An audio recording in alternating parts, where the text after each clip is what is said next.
সময় থাকতে ভালোবাসার মানুষের মূল্য দিতে শিখুন। এমনও তো হতে পারে সে আজ আছে কাল নাও থাকতে পারে। আজকে আমি তোমাদের এমন একটি স্টোরি শোনাবো যেটা শুনে আমি নিজে চোখের পানি ধরে রাখতে পারিনি। আজকে এই স্টোরিটা লিখে পাঠিয়েছে ভাইয়াটার হয়ে আমি গল্পটা আপনাদের বলে শোনাবো। তো শুরু করি। বাহির থেকে আড্ডা দিয়ে বাসায় আসলাম। এমনিতে বাবা মা গ্রামে থাকে, চাকরির জন্য আমি শহরে কোনো এক ফ্ল্যাটে থাকি। কিন্তু রাত 9টা বাজলে বাড়ির থেকে কল দিত, বক বক করতো এত রাতে বাহিরে আড্ডা দেই কেন, অথচ তখন বাজে রাত 9টা।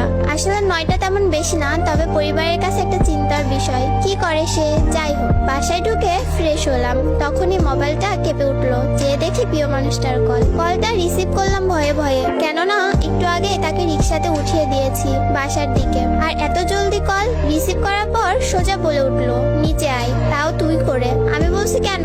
তার একটাই কথা, তুই নিচে নামবি নাকি আমি তোর বাসায় আসবো। বাসায় বারান্দায় গিয়ে দেখি রিক্সা নিয়ে বসা সে। তার বায়না তাকে বাসায় দিয়ে আসতে হবে। বললাম, তুমি আগে কেন বলনি? তার এক কথা, নিচে নামবি না বাসায় ঢুকবো। বাসা থেকে বের হওয়াটা সহজ নয়, কেননা বাড়িওয়ালা করার নির্দেশ রাত 11টার পর বাহিরে থাকতে পারবো না, আর থাকলেও গেট লক হয়ে যাবে, ঢুকতে পারবো না। যাই হোক, রাত বাজে 9টা, হাতে এখনো আরো 2 ঘন্টার সময়। বের হয়ে রিক্সায় উঠে তাকে তার বাসায় নামিয়ে দেয়, আর সে ততক্ষণ আমার কাঁধে মাথা রেখে তার স্বপ্নের কথা বলে যাচ্ছে। দেখতে দেখতে তার বাসার সামনে চলে আসলাম। পরের দিন কল, আজকে কি ঘুরতে বের হবা? আমি বললাম আজ অফিস আছে, তারপরের দিন যাব। সে বলল আচ্ছা ঠিক আছে। অফিস থেকে বাসায় ফিরলাম রাত 9টা বাজে। সারাদিন প্রিয় মানুষটার সাথে কথা বলতে পারিনি। ওর কথা ভাবতেই ওর ফোন আসলো। ফোন রিসিভ করলাম আর সে বলল, বাবু নিচে আসো, একটা সারপ্রাইজ আছে। আমি নিচে গিয়ে দেখি প্রিয় মানুষটা দাঁড়িয়ে আছে। উকি মেরে দেখছিলাম ওর হাতে কিছু আছে কিনা, কিন্তু কই, কিছুই তো দেখলাম না। ভাবলাম পাগলিটা চুমু খাবার জন্য এসেছে, তাই ওকে চুমু খাবার জন্য ওর দিকে এগিয়ে যাচ্ছিলাম, কিন্তু আমাকে ধাক্কা দিয়ে পিছিয়ে গেল আর বলল, এখন চুমু খেতে হবে না, রাতে অনেক খেতে পারবা। আমি বললাম, রাতে অনেক খেতে পারবো মানে? সে বলল, বান্ধবীর বাসায় থাকার কথা বলে এসেছে, আজ তোমার সাথে থাকবো। আজ তোমার সাথে থাকবো, তোমার বুকে মাথা রেখে ঘুমাবো। আমি একটু রেগে বললাম, উফ, কেউ দেখে ফেলার আগে যাও তো। সে জেদ করতে লাগলো, আমি যাব না, সারারাত এখানেই দাঁড়িয়ে থাকবো। আমি বললাম, তোমার যা ইচ্ছা তুমি তাই করো। আমি আমার রুমে চলে আসলাম। কিছুক্ষণ পর জানালার ফাঁক দিয়ে তাকিয়ে দেখলাম সে এখনো দাঁড়িয়ে আছে, মুখ গোমড়া করে, আর কিছু বাজে ছেলেরা ওর দিকে এগিয়ে আসছিল। আমি নিচে গিয়ে ওর হাত ধরে টেনে নিজের রুমে নিয়ে আসলাম। এখন কি করি? বাড়িওয়ালা যদি জানতে পারে আমাকে সোজা বের করে দিবে, তাই ওকে লুকিয়ে রাখলাম। দুজন একসাথে ডিনার করে শুয়ে পড়লাম। পরের দিন ঘুম থেকে উঠে দেখি পাগলিটা আমার বুকে মাথা রেখে ঘুমিয়ে আছে। অনেক মিষ্টি দেখতে আর মায়াবী মুখ, কি আরামেই না ঘুমিয়ে আছে। না জানি কি স্বপ্ন দেখছে। আমি আলতো করে ওর চোখে মুখে আমার হাত বুলিয়ে দিচ্ছিলাম, আর সে আমার হাত ধরে ওর গালের সাথে চেপে ধরে রাখলো, যেন এটা ওর নিজের হাত। আমি হাত সরিয়ে নিতে চাইলাম, কিন্তু সে আরো শক্ত করে ধরে আছে, ছাড়ছেই না।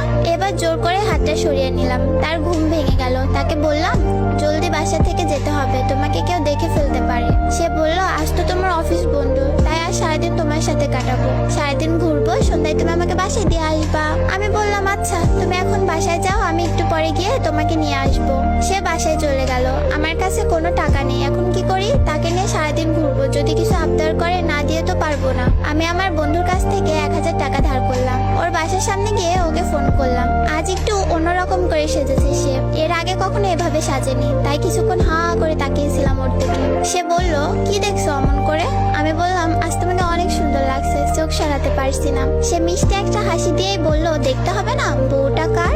আমাকে ছাড়া সে কিছুই বোঝে না। আমি সাথে থাকলে জানো ওর আর কিচ্ছু যায় না। সে আর আমি আজ অনেক জায়গায় ঘুরলাম, আর সে আজ মন খুলে সব বলতে লাগলো আমায়, যেন আজই আমাদের শেষ দেখা। ঘুরতে ঘুরতে বিকেল গড়িয়ে এলো। সে বলল, এবার আমাকে পার্কে নিয়ে চলো। বিকেলবেলা ওকে নিয়ে পার্কে গেলাম।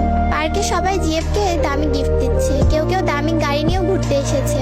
এসব দেখে ভাবতে লাগলাম, পাগলিটা না জানে আবার কি আবদার করে বসে। কিন্তু সে দামি গিফট চাইলো না, আমাকে বলল, 10 টাকার বাদাম কিনে এনে দাও, দুজনে মিলে বাদাম খাবো আর গল্প করবো। সে আমার কাছে তেমন কিছুই আবদার করতো না, শুধু এতটুকুই বলতো, আমি তোমার কাছে কিছুই চাই না, আমাকে শুধু একটু ভালোবাসো, তাহলে আমি অনেক খুশি। আমি বাদাম কিনে আনলাম। আমি বাদামের খোসা ছড়িয়ে তার হাতে দিচ্ছিলাম, আর সেও খুশি মনে বাদাম খাচ্ছিল। সে আমাকে বলল, আচ্ছা জান, দেখো আমরা কত খুশি এখন, এভাবে যদি সারা জীবন একসাথে থাকতে পারতাম কতই না ভালো হতো বলো। আমি বললাম, থাকবো, দেখো একদিন তোমাকে আমার বউ করে আনবো, সারা জীবন একসাথে থাকবো। কথাটা শুনেই সে আমাকে শক্ত করে আমার হাতটা ধরলো। আমরা হাঁটতে হাঁটতে হাঁটতে পুকুর পাড়ে গেলাম। পুকুর পাড়ে বসে দুজনে গল্প করতে করতে কখন যে সন্ধ্যা গড়িয়ে এলো বুঝতেও পারলাম না। এবার তাকে তো তার বাসায় দিয়ে আসতে হবে, কিন্তু সে যেতে চাচ্ছে না।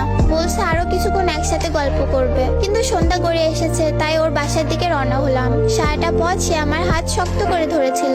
একটু অন্যরকম অনুভব করছি, হঠাৎ করে ওর প্রতি ভালোবাসাটা কেমন যেন বেড়ে গেল। ওর প্রতি কেন জানি না একটা মায়া কাজ করতে লাগলো।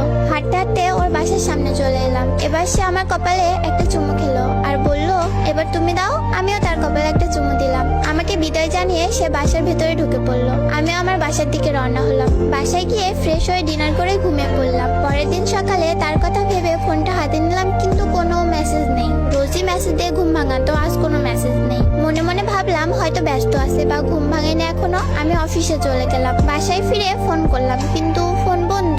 রোজ রাতে সে বাসার সামনে এসে দাঁড়িয়ে থাকতো চুমু খাবার জন্য, কিন্তু আজ কি হলো? মনে হয় একটু ব্যস্ত আছে। আমি আমার মতো খেয়ে ঘুমিয়ে পড়লাম। কিন্তু পরের দিন সকালে ঘুম থেকে উঠে ফোনটা হাতে নিলাম। ভাবলাম সে মেসেজ দিছে, হয়তো গুড মর্নিং জানিয়েছে, কিন্তু মেসেজে গিয়ে কোনো মেসেজ পেলাম না। তখন বুকের ভেতরটা একবার ধুক করে উঠলো। আমি তাকে বারবার ফোন করার পরও ফোন বন্ধ পাচ্ছিলাম। বুঝতে পারলাম কিছু হয়েছে। ছুটে গেলাম ওর বাসার দিকে, কিন্তু গিয়ে দেখি ওর বাসার বাহিরটা তালা দেওয়া। পাশের বাসার আপিকে জিজ্ঞেস করলাম। আপি বলল এই বাসায় কোনো একজন খুব অসুস্থ, তাই তাকে সবাই হসপিটালে নিয়ে গেছে। আমি হসপিটালে গিয়ে দেখি তার বাবা মা ওখানে বসে বসে কাঁদছে। আমি তাদের জিজ্ঞেস করলাম, আঙ্কেল আন্টি কি হয়েছে, কাঁদছেন কেন? ওনারা আমাকে চিনতে পারেনি, তাই কোনো কথা না বলে কান্না করে যাচ্ছে।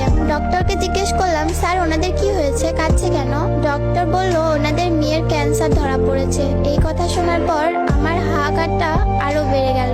আমি রুমের দরজার কাছ দিয়ে ভেতরে তাকালাম। ভেতরে আমার মানুষটা শুয়ে আছে। তখন খুব ইচ্ছা করছিল ভেতরে গিয়ে তাকে জড়িয়ে ধরতে, তার কপালে একটা চুমু খেতে, কিন্তু বাইরে ওর মা বাবা, তাই পারিনি। আমি আর কোথাও যাইনি তাকে ছেড়ে। যদি ওর কিছু হয়ে যায়, হসপিটালের বাইরেই অপেক্ষা করতে লাগলাম পাগলিটার জন্য। আর প্রার্থনা করতে লাগলাম, আল্লাহ তুমি আমার ভালোবাসার মানুষটাকে আমার কাছে ফিরিয়ে দাও। সারাদিন ওখানেই কেটে গেল। কিছু খাইনি, কিছু খেতে পারছি না, খাবার গিলতেও পারি না। রাত হয়ে গেল।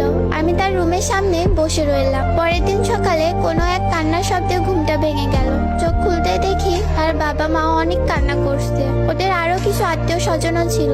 সবার কান্নাকাটি দেখে অনেক ভয় করছিল আমার। আস্তে আস্তে ওর রুমের দিকে এগিয়ে গেলাম। এবার দরজার ফাঁক দিয়ে ভেতরে তাকালাম। তাকিয়ে দেখি সে আর বেঁচে নেই, না ফেরার দেশে চলে গেছে। আমি কান্না করতে পারছি না, কি করব বুঝতে পারছি না। বিশ্বাস করতে পারছি না যে প্রিয় মানুষটা আর বেঁচে নেই। তখন মনে হচ্ছিল কেউ আমার বুকের মধ্যে হাতুড়ি পিটাচ্ছে। সকাল 10টা বাজে তার জানাজা হলো। সেদিন আমার সারাটা দিন কিভাবে কেটেছিল মনে নেই। এবার হাঁটতে শুরু করলাম। কোথায় যাচ্ছি নিজেও জানি না। বুকের বাঁ পাশে তীব্র ব্যথা করছে। ভিড়ের মধ্যে নিজেকে খুব একা মনে হচ্ছিল। মনে হচ্ছিল আমার জীবন থেকে অনেক বড় কিছু হারিয়ে ফেলেছি। হাঁটতে হাঁটতে পৌঁছে গেলাম পুকুর পাড়ে, যেখানে বসে রোজ আমি তার সাথে গল্প করতাম।